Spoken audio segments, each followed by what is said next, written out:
नमस्कार, मीडिया भारत न्यूजमध्ये आपलं स्वागत. मी राज असरोडकर. मध्यंतरी आपण अंबरनाथ मधला एक राडा बघितला असेल, जो महाराष्ट्र नवनिर्माण सेना आणि भारतीय जनता पार्टीच्या कार्यकर्त्यांमध्ये झाला होता. त्याचे रील्स जे आहेत ते मोठ्या प्रमाणावरती व्हायरल झालेले होते आणि त्यामध्ये त्या प्रकरणामध्ये शैलेश शिर्के हे मनसेचे अंबरनाथ मधले शहर अध्यक्ष आहेत. त्यांच्या विरोधात गुन्हा सुद्धा दाखल झालेला आहे.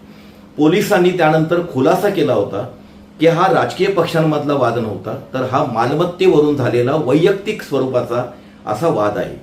एखाद्याला असं वाटू शकतं की शैलेश शिर्के आणि लक्ष्मी चव्हाण या दोघांमध्ये झालेला हा वाद कुठल्या तरी मालमत्तेवरून त्यांचा वैयक्तिक वाद असेल, परंतु ते तसं प्रकरण नव्हतं. शिवाजीनगरमध्ये राहणारं एक जाधव कुटुंबीय आहे, त्यांची ती मालमत्ता होती. आणि सगळ्यात महत्त्वाची गोष्ट अशी की त्या जाधव कुटुंबियांमध्ये जे अंतर्गत त्यांची जी दुफडी आहे त्याचा गैरफायदा भारतीय जनता पार्टीच्या पदाधिकाऱ्यांनी घेतला. ती जागा विकत घेऊन त्याच्यावरती अनधिकृत बांधकाम करण्याचा प्रयत्न केला. हे बांधकाम जर वेळीच अंबरनाथ नगर परिषद प्रशासनाने जर पाडलं असतं तर पुढचा इतका सगळा राडा जो आहे तो घडलाच नसता. मीडिया भारत न्यूजचे सहसंपादक प्रफुल्ल केदारी यांनी जाधव कुटुंबियांशी या संदर्भामध्ये बोलणं केलंय, बातचीत केली आहे आणि सविस्तरपणे नेमकं प्रकरण काय आहे ते जाणून घेतलेलं आहे.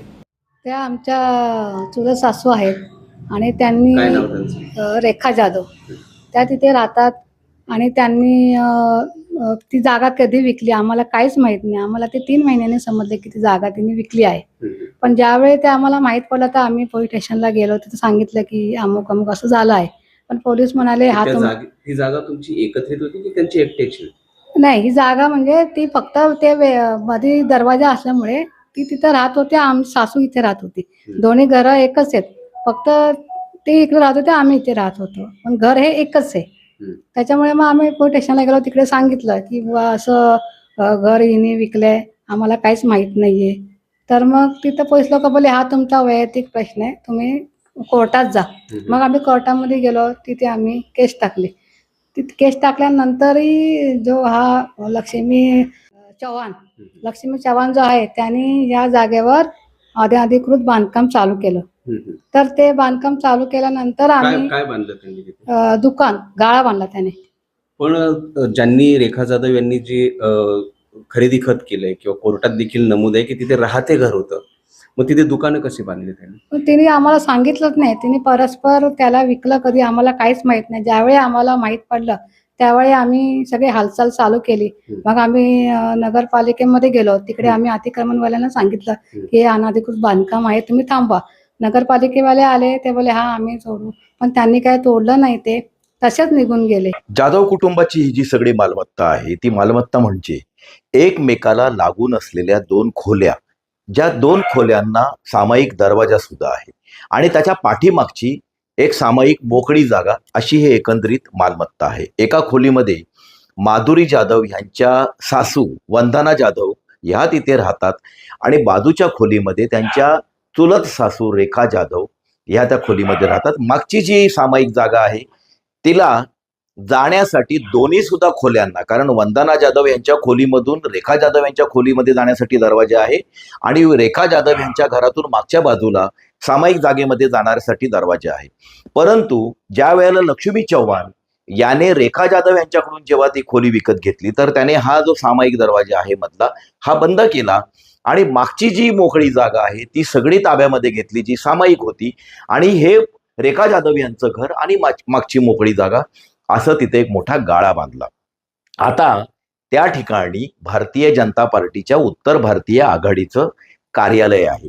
पूरा भारत में कोई भी आदमी वो किसका भी घर खरीद के ले सकता है. यामुळेच त्या ज्या घराच्या मालकीण होत्या रेखा जाधव यांच्या नवऱ्याच्या नावावर असलेली प्रॉपर्टी, त्यांचं राहतं घर, नवरा वारल्यानंतर त्यांच्या पत्नीला ते घर त्यांच्या नावावर चढतं, त्याप्रमाणे त्यांच्या नावावर होतं. ते घर लक्ष्मीकांत चव्हाण यांनी ते 2023 साली विकत घेतलं. त्याचं हे कागदोपत्र सर्व इथे आहेत. यामध्ये 2023ला घेतल्यानंतर अंबरनाथ नगर परिषदेने टॅक्स लागलेलं सुद्धा त्यांच्याकडे ते स्वतःच्या नावाचं टॅक्स आहे ते टॅक्स भरत आहेत. म्हणजे मला एक सांगायचं आहे, नवऱ्याची प्रॉपर्टी ही बायकोची होणार का भावाची होणार हे पहिलं आपण सगळ्यांनी ठरवलं पाहिजे किंवा प्रशासन ठरवलं पाहिजे. बरं, वाद कोणामध्ये होता तर जाधव परिवार, त्यांचे भाऊ परिवार, त्यांचे भाऊ, ह्या दोघांमध्ये कोर्टामध्ये वाद होतील किंवा काही विषय असेल. या शैलेश शिर्केला कोणी परमिशन दिली की गाळा खाली वास्तू खाली करण्याची? याच्यामध्ये एक गोष्ट आपण मुद्दाम नमूद केली पाहिजे की हे प्रकरण जेव्हा अंबरनाथ न्यायालयामध्ये जेव्हा गेलं, दिवाणी न्यायालयामध्ये 29 जुलैचा न्यायालयाचा आदेश आहे आणि न्यायालयाच्या आदेशानुसार वंदना जाधव यांना ह्या संपूर्ण मालमत्तेचा वापर करण्यापासून रोखलं जाऊ शकत नाही. रेखा जाधव आणि इतर कोणी थर्ड पार्टी ह्या वंदना जाधवना त्या मालमत्तेचा वापर करण्यापासून रोखू शकत नाहीत, अशा प्रकारचा अंतरिम आदेश न्यायालयाने दिलेला आहे. मुद्दा असा निर्माण होतो की अशा प्रकारचे न्यायालयीन आदेश जेव्हा दिले जातात आणि ते एखाद्या व्यक्तीच्या फेवरमध्ये असतात, परंतु न्यायालयाच्या आदेशाचं सुद्धा पालन होऊ नये अशी जर कोणी मंडळी, जर खाजगी मंडळी तिथे जर कार्यरत असतील तर त्यांना रोखण्याचं काम हे कोणाचं आहे? ते नक्कीच पोलिसांचं आहे. पोलिसांनी या प्रकरणामध्ये नेमकी काय भूमिका निभावली हा सुद्धा याच्यातला इंटरेस्टिंग मुद्दा आहे. पोलीस पण म्हणाले की तुम्ही इथे येऊ नका, ते बांधताय त्यांना बांधू द्या, तुम्ही जर हस्तक्षेप केला तर आम्ही तुमच्यावर गुन्हे खटले दाखल करू, तुम्हाला आत टाकू. आणि आमच्या सासूला वयस्कर व्यक्ती असून पण तिला सांगितलं की तुला ह्या जागेची काय गरज आहे, आता तू आहे त्याच्यामध्ये राहणार, आणि पोलीस केस कोर्टाचं वगैरे आम्हाला काय सांगू नको, असे किती रोजचे केसेस वगैरे येतात.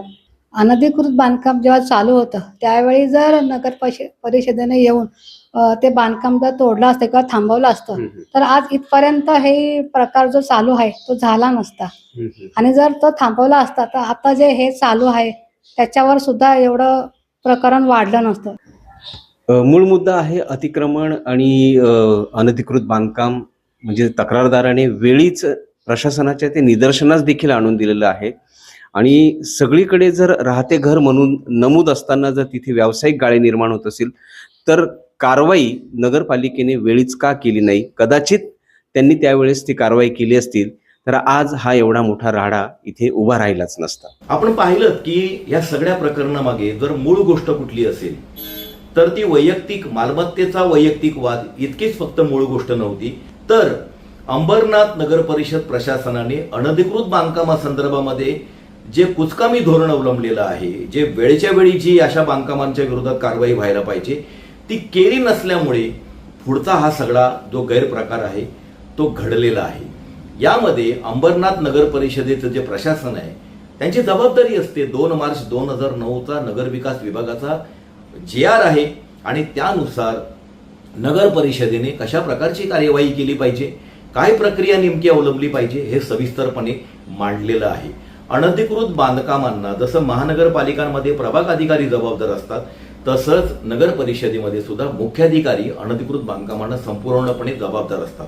लक्ष्मी चव्हाण यांनी जाधव कुटुंबियांचं जे घर जे आहे ते त्यातल्या एका सदस्याला ताब्यामध्ये घेऊन कब्जात घेऊन ते विकत जरी घेतलेलं असलं तरी त्या ठिकाणी व्यावसायिक गाळ्यांचं बांधकाम कसं झालं आणि हे व्यावसायिक गाळ्याचं बांधकाम होत असताना नगर परिषद प्रशासनाचे कर्मचारी तिथे गेलेले होते, त्याने ते बांधकाम पाहिलेलं होतं, तर त्याला नोटीस बजावली का, सुनावणी दिली का, जी काय पुढची प्रक्रिया असेल ती केली का, ते बांधकाम अधिकृत किंवा अनधिकृत ठरवलं का, आणि जर ते बांधकाम अनधिकृत असेल, मुख्याधिकाऱ्यांच्या परवानगीशिवाय जर केलेलं असेल तर त्या विरोधात कारवाई का नाही झाली याचं उत्तर अंबरनाथ नगर परिषदेने देणं गरजेचं आहे. भारतीय जनता पार्टीचं म्हणणं असं आहे की भारतामध्ये कोणालाही कुठलीही जागा विकत घेण्याचा अधिकार आहे, तो नक्कीच आहे, परंतु अनधिकृत बांधकाम करण्याचा अधिकार मात्र इथला कायदा कोणालाही देत नाही. हे भारतीय जनता पार्टीने लक्षात घेतलं पाहिजे.